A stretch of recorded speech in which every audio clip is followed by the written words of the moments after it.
गोटाए जंगलटाए थाए। सेही जंगलरे गोटे बिलुआ रहुथिला।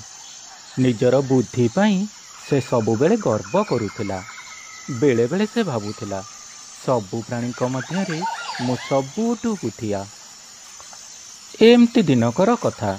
बिलुआटी जंगल मध्यरे खाद्य खोजी बुलुथिला। से दिन से अनेक स्थान बुलिबा परे किछि भी खाद्य पाइला नाही। ताकू बहुत भोक हेउथिला। एमती बिलुआटी जाई नदी कूଳରେ पहुँचिला। नदी कूଳରେ कଇଁଛଟିଏ ଶୋଇଥିବାର ବିଲୁଆ ଦେଖିଲା।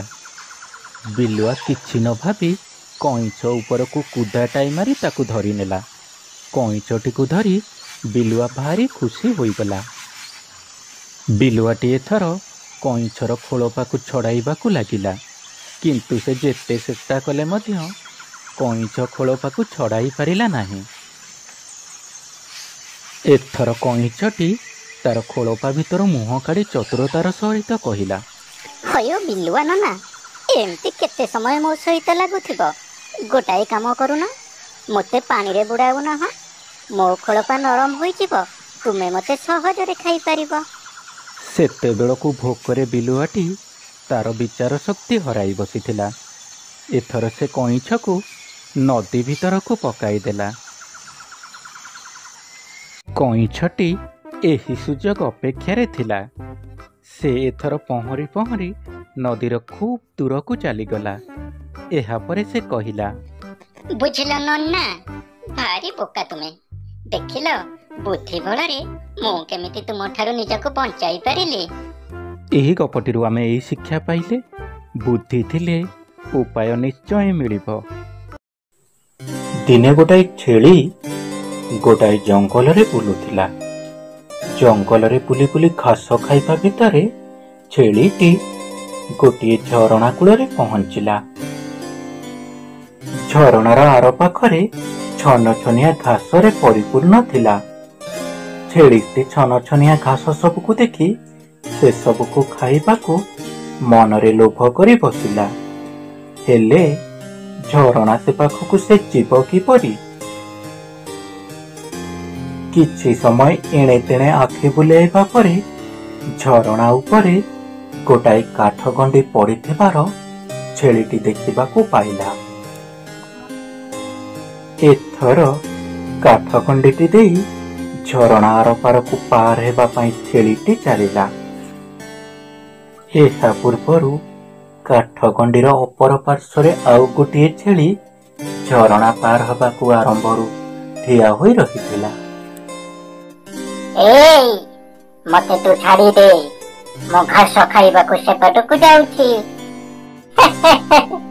ମୁଁ ଆରମ୍ଭରୁ ଆସି ଏଠି ଠିଆ ହୋଇଛି, ତେଣୁ ମୁଁ ପ୍ରଥମେ ଯିବି। ତୁ ମୋ ରାସ୍ତା ଛାଡ଼ି ମୋ ଆଗରୁ ଉଠିଯା। ଅପର ପାର୍ଶ୍ୱରେ ଥିବା ଛେଳିଟି ମୁହଁରୁ ଏପରି କଥା ଶୁଣି ପ୍ରଥମ ଛେଳିଟି କିଛି ସମୟ ଭାବିବାକୁ ଲାଗିଲା। ମୋ ମା ନିକଟରୁ ମୁଁ ଦିନେ ଠିକ୍ ଏହିପରି କାହାଣୀଟିଏ ଶୁଣିଥିଲି। ଦୁଇଟି ଛେଳି ଏକଦା ଦିନେ ପୋଲ ପାରି ହେବାକୁ ନେଇ ନିଜ ନିଜ ଭିତରେ ମାରପିଟ ହୋଇ ଶେଷରେ ନଦୀ ଜଳରେ ପଡ଼ି ମୃତ୍ୟୁବରଣ କରିଥିଲେ। ଏହାପରେ ପ୍ରଥମ ଛେଳିଟି ଦ୍ୱିତୀୟ ଛେଳିକୁ କହିଲା, ଆମେ ଗୋଟେ କାମ କଲେ ହୁଅନ୍ତାନି? ମୁଁ ଏଇଠାରେ ଏଇ କାଠ ଗଣ୍ଡି ଉପରେ ଶୋଇ ପଡୁଛି, ତୁମେ ଡିଆଁଟାଏ ମାରି ଆରପଟକୁ ଚାଲିଯାଅ ଏବଂ ଝରଣା ପାରି ହୋଇଯାଅ। ନିଜ କଥା ହିସାବରେ ପ୍ରଥମ ଛେଳିଟି କାଠ ଗଣ୍ଡି ଉପରେ ଶୋଇ ପଡ଼ିଲା। ଦ୍ୱିତୀୟ ଛେଳିଟି ଏହାପରେ ଡିଆଁଟାଏ ମାରି ଯାଇ ପହଞ୍ଚିଲା ଆରପଟରେ। ଏହିପରି ଭାବରେ ଦୁଇ ଛେଳି ଶେଷରେ ଝରଣା ପାରି ହେଇପାରିଲେ। ଗୋଟିଏ ଜଙ୍ଗଲରେ ଗୋଟିଏ ହରିଣୀ ରହୁଥିଲା। ସାଥିରେ ଥିଲେ ତାର ଛୋଟ ଛୋଟ ଛୁଆ। ମନ ଖୁସିରେ ଛୁଆମାନଙ୍କ ସହିତ ସେ ବଣରେ ରହୁଥିଲା। କଅଁଳିଆ ଘାସ ଆଉ ଶାଗୁଆ ଡାଳପତ୍ର ସେ ଖାଉଥିଲା। ବେଳେ ବେଳେ ଜଙ୍ଗଲ ଭିତରକୁ ତାର ଛୋଟ ଛୋଟ ଛୁଆଙ୍କୁ ନେଇ ଚରିବାକୁ ଯିବାକୁ ମନରେ ସେ ଭୟ କରୁଥିଲା।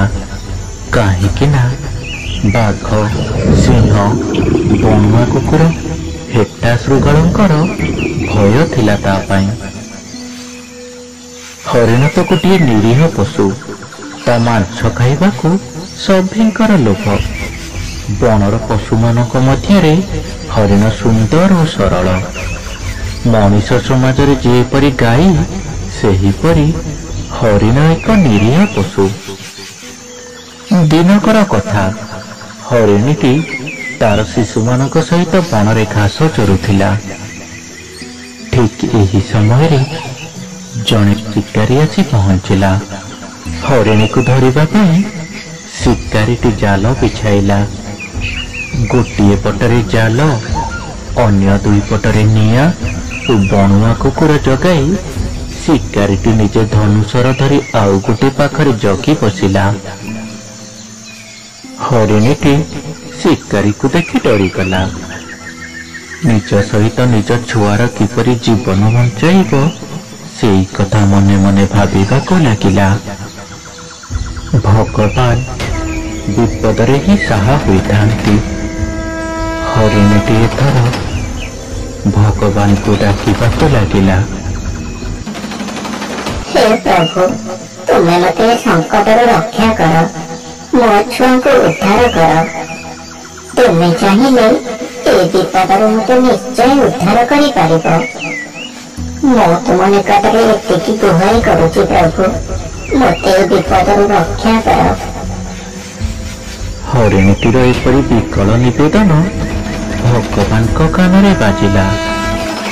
ଭଗବାନ ତ ସବୁବେଳେ ଭକ୍ତ ପାଇଁ। ଏଥର ଭଗବାନ ଇନ୍ଦ୍ର ଦେବତାଙ୍କୁ ଆଦେଶ ଦେଲେ ହରିଣୀକୁ ଏ ବିପଦରୁ ଉଦ୍ଧାର କରିବା ପାଇଁ। ଏହାପରେ ଇନ୍ଦ୍ରଦେବ ଘଡ଼ଘଡ଼ି ସହ ବର୍ଷା କରିବାକୁ ଲାଗିଲେ। ବର୍ଷା ଜଳରେ ଶିକାରୀ ଜାଳିଥିବା ନିଆଁ ଲିଭିଗଲା। ଝଡ଼ ବରଷାରେ ଜାଲ ଚିରିଗଲା। ବଜ୍ରପାତରେ କୁକୁର ମରିଗଲା ଏବଂ ନିଜେ ଶିକାରୀ ନିଧନ ହେଲା। ଭଗବାନଙ୍କ ଦୟାରୁ ହରିଣୀ ଓ ତାର ଶିଶୁ ଶାବକମାନେ ବିପଦରୁ ରକ୍ଷା ପାଇପାରିଲେ। ଗୋଟାଏ ଗାଁରେ ଦୁଇ ଜଣ ଅଳସୁଆ ଯୁବକ ବାସ କରୁଥିଲେ। ଜଣଙ୍କର ନାଁ ରଘୁ, ଅନ୍ୟ ଜଣଙ୍କର ନାଁ ବୀରୁ। ଏମିତି ଗୋଟାଏ ଦିନ ଦୁଇ ଜଣଙ୍କର କାମ ନିକଟସ୍ଥ ସହରରେ ପଡ଼ିଲା। ସହରକୁ ଯିବାକୁ ହେଲେ ଜଙ୍ଗଲ ପାର ହେଇ ଯିବାକୁ ପଡ଼ିବ। ଏହାପରେ ଦୁଇ ବନ୍ଧୁ ଜଙ୍ଗଲ ରାସ୍ତା ଦେଇ ସହର ଅଭିମୁଖେ ବାହାରି ପଡ଼ିଲେ। ଖରାଦିନ ଦ୍ୱିପହର ସମୟ। ଏଥର ଦୁଇ ବନ୍ଧୁ ଟିକିଏ ବିଶ୍ରାମ ନେବା ପାଇଁ ଗୋଟାଏ ଆମ୍ବ ଗଛ ତଳେ ଶୋଇପଡ଼ିଲେ। ଏହା ଭିତରେ କୁଆଡ଼ୁ ଥିଲା ଗୋଟାଏ ବୁଲା କୁକୁରଟାଏ ଆସି ରଘୁର ମୁହଁକୁ ଚାଟିବାରେ ଲାଗିଲା।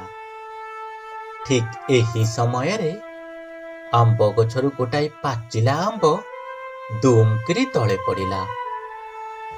ପ୍ରଥମ ଅଳସୁଆ ବୀରୁ ନିଦରୁ ଉଠି ରଘୁକୁ କହିଲା, ରଘୁ ଭାଇ, ମତେ ଟିକେ ଆମ୍ବଟା ଉଠି ଖୋଇ ଦିଅନ୍ତୁନି। ଦ୍ୱିତୀୟ ଅଳସୁଆ ରଘୁ ଉତ୍ତର ଦେବାକୁ ଯାଇ କହିଲା, ଆରେ ଭାଇ, ତୁ କଣ ଦେଖିପାରୁନୁ? ମୋ ମୁହଁକୁ ପରା କୁକୁରଟାଏ ଚାଟୁଛି। ତୁ ଉଠି ଏ କୁକୁରଟାକୁ ଆଗ ଉଡ଼େଇ ଦେ, ତାପରେ ମୁଁ ତତେ ଆମ୍ବ ଖୋଇଦେବି। ସେହି ସମୟରେ ଦୂରରୁ ଓଟ ଉପରେ ଜଣେ ବ୍ୟକ୍ତି ତାଙ୍କ ଦୁହିଁଙ୍କ ଦିଗକୁ ଆସୁଥିଲେ। ଏଥର ଦୁଇ ଜଣ ଓଟ ଚଢ଼ାଳୀଙ୍କୁ ତାଙ୍କ ପାଖକୁ ଡାକି କହିଲେ, ଭାଇ, ଆମ ପାଇଁ ଗୋଟାଏ କାମ କରିଦେବ କି? ଏଇ ଯୋଉ ଆମ୍ବଟି ତଳେ ପଡ଼ିଛି ସେଇଟିକୁ ଉଠେଇ ଆମ ଦି ଜଣଙ୍କୁ ଟିକେ ଖୋଇ ଦେଇପାରିବ କି? ସେମାନଙ୍କ ମୁହଁରୁ ଏ କଥା ଶୁଣି ଓଟ ଚଢ଼ାଳୀଟି କହିଲା, ଆଚ୍ଛା, ଏଇ କାମ ପାଇଁ ତେବେ ତୁମେ ମତେ ଏତେ ବାଟରୁ ଡାକିଛ? ନିଜ ପାଖରେ ପଡ଼ିଥିବା ଆମ୍ବଟିକୁ ନିଜେ ଗୋଟେଇ ଖାଇପାରୁନାହଁ। ଆରେ, ତୁମେ ଦିଟା ଏତେ ବଡ଼ ଅଳସୁଆ? ଅଳସୁଆକୁ ତ ସ୍ୱୟଂ ଭଗବାନ ବି ସାହାଯ୍ୟ କରିନଥାନ୍ତି। ମୁଁ ତୁମର କିପରି ସାହାଯ୍ୟ କରିବି? ଅଳସୁଆ କୋଉଠିକାର ଦିଟା।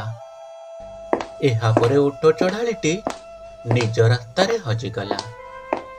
ଅଳସୁଆ 2 ଜଣ ସେମିତି ଶୋଇ ରହିଲେ, ଆଉ କାହା ଅପେକ୍ଷାରେ, ଯିଏକି ସେମାନଙ୍କୁ ଆମ୍ବଟି ଗୋଟାଇ ଖୁଆଇ ଦେବ। ଗୋଟାଏ ଲୋକ ତା ଘରେ ଗୋଟାଏ ଶୁଆ ପୋଷିଥିଲା। ଶୁଆଟିକୁ ସେ ଗୋଟେ ପିଞ୍ଜରା ଭିତରେ ରଖିଥିଲା। ଶୁଆଟି ସଦାବେଳେ ମନେ ମନେ ଭାବେ, ଏ ପିଞ୍ଜରା ଭିତରୁ ସିଏ କେମିତି ମୁକ୍ତି ପାଆନ୍ତା। ପିଞ୍ଜରା ଭିତରୁ ଉଡ଼ି ଯାଇ ନୀଳ ଆକାଶରେ ସେ ବି ଉଡ଼ନ୍ତା। ଘଞ୍ଚ ଜଙ୍ଗଲରେ ଏ ଗଛରୁ ସେ ଗଛ ଉଡ଼ି ବୁଲି ମିଠା ମିଠା ଫଳ ଖାଆନ୍ତା।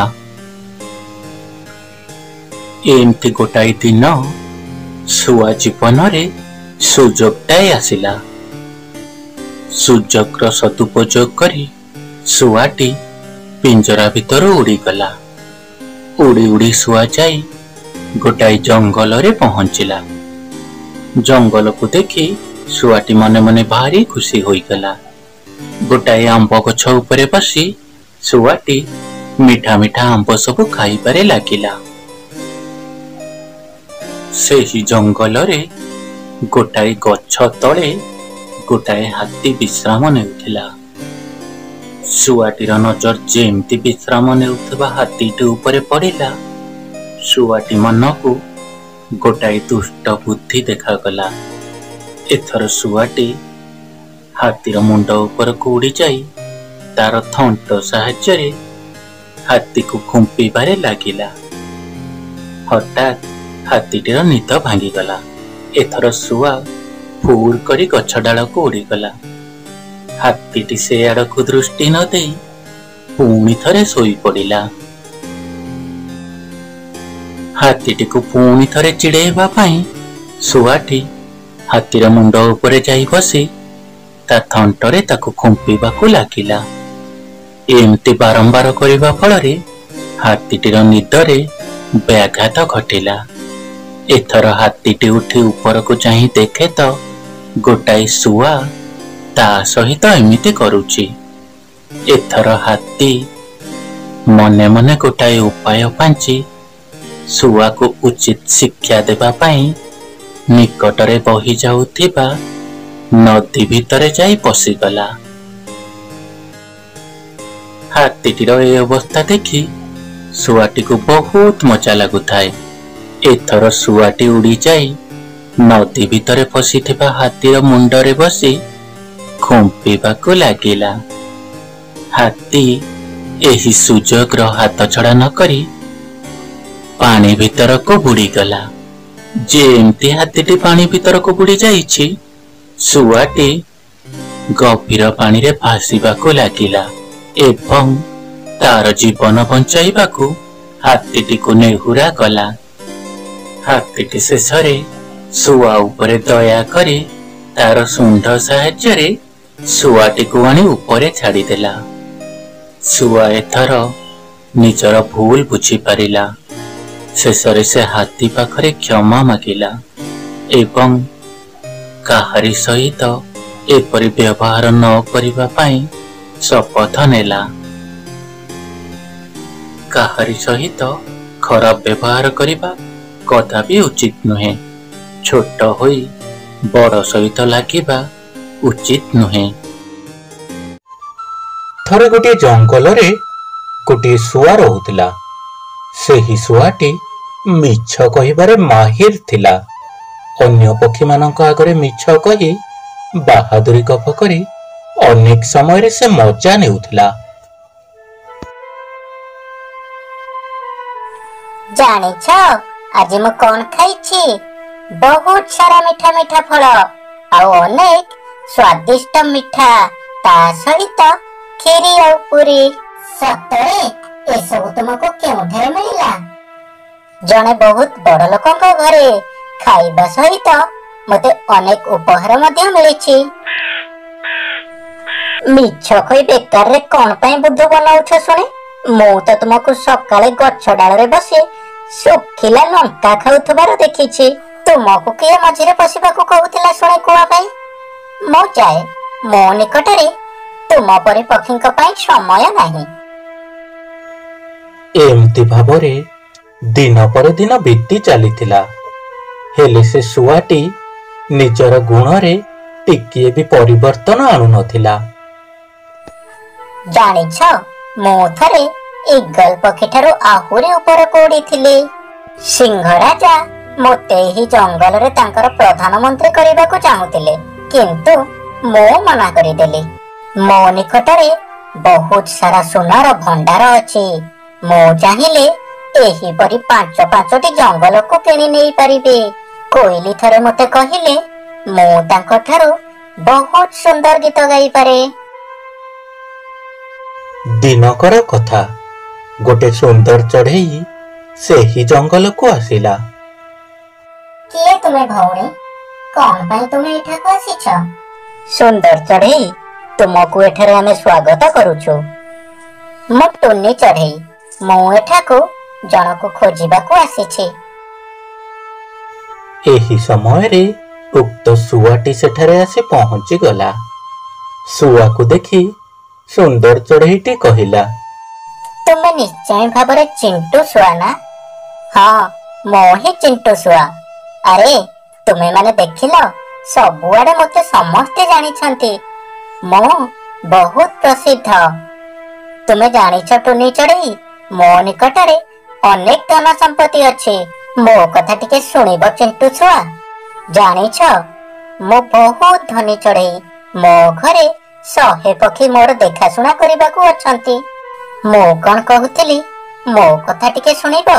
ମୁଁ ଏତେ ଧନୀ ଯେ ମୁଁ 10ଟି ସୁନାର ଭଣ୍ଡାରର ମାଲିକ। ଫେରି ଆସ ଟୁନି ଚଢ଼େଇ, ଇଏ ଆମ ପାଇଁ ଠିକ ନୁହେଁ। ଫେରି ଆସ ତୁମେ। ଓଏ, ଇଏ କଣ କହିବାକୁ ଚାହାନ୍ତି? ଇଏ ହେଉଛନ୍ତି ଆମ ରାଜ୍ୟର ରାଜା। ରାଜାଙ୍କ ବାର୍ତ୍ତା ମୁଁ ତୁମକୁ ଶୁଣାଇବାକୁ ଚାହୁଁଥିଲି, କିନ୍ତୁ ତୁମେ ନ ଶୁଣି ନିଜ କଥା ଗପି ଚାଲୁଥିଲ। ଆମ ରାଜା ଚାହୁଁଥିଲେ ତୁମେ ତାଙ୍କ ମହଲରେ ସବୁଦିନ ପାଇଁ ରୁହ। ସେଠାରେ ଖାଇବା ରହିବା ସବୁ କିଛିର ବ୍ୟବସ୍ଥା ଥିଲା। ରାଜା ବୋଧହୁଏ ଜାଣିଗଲେଣି ତୁମ ପାଖରେ ସବୁ କିଛି ଅଛି, ସେଥିପାଇଁ ସେ ତାଙ୍କ ମତ ପରିବର୍ତ୍ତନ କରିଛନ୍ତି। ଏବେ ରାଜାଙ୍କ ସହିତ ମୋତେ ଫେରିଯିବାକୁ ହେବ।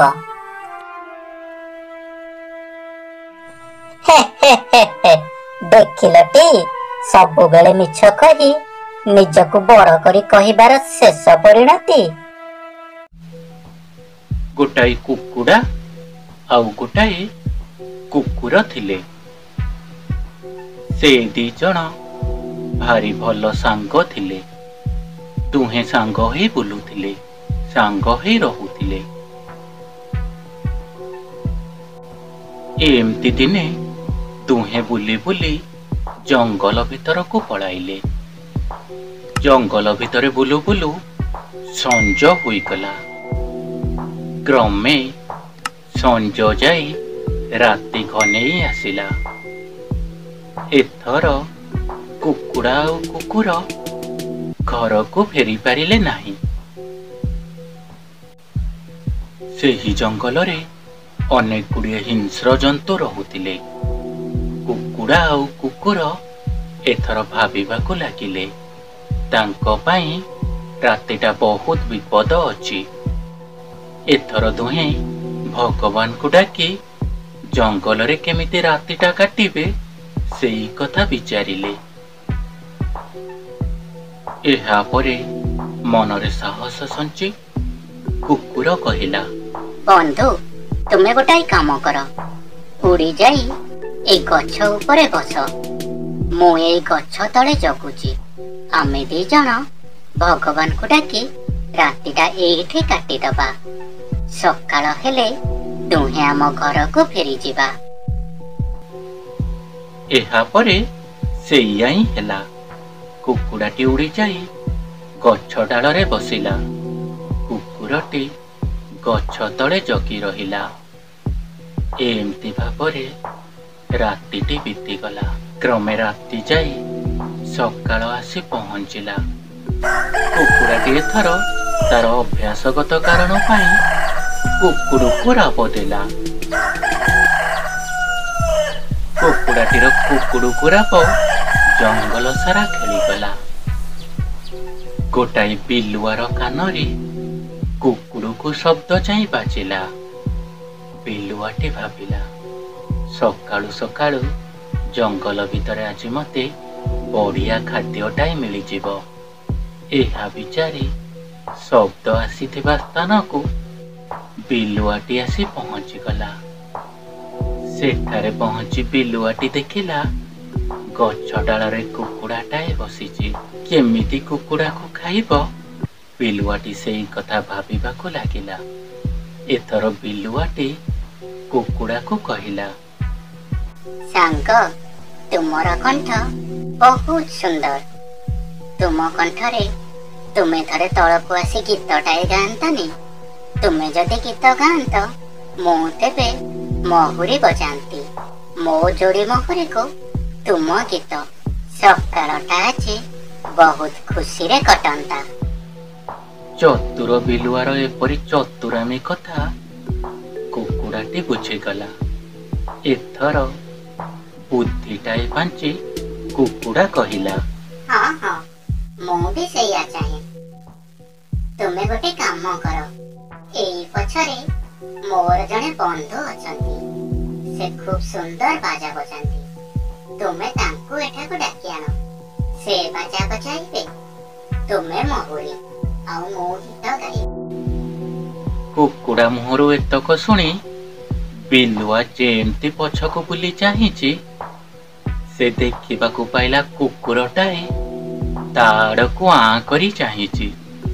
କୁକୁରକୁ ଦେଖି ଡରରେ ବିଲୁଆ ଏକେବାର ଛାନିଆ। ଡେରି ନ କରି ବିଲୁଆଟି ନିଜ ଜୀବନ ନେଇ ଜଙ୍ଗଲ ଭିତରେ ହଜିଗଲା।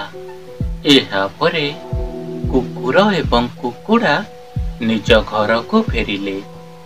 ନିଜ ବୁଦ୍ଧି ପାଇଁ କୁକୁଡ଼ାଟି ସେଦିନ ନିଜ ଜୀବନ ବଞ୍ଚାଇ ପାରିଲା। କେବେ ବି କୌଣସି ପରିସ୍ଥିତିରେ ଜଣେ ଅଜଣା ଲୋକର ମିଠା ମିଠା କଥାରେ ଭାସିଯିବା ଉଚିତ ନୁହେଁ।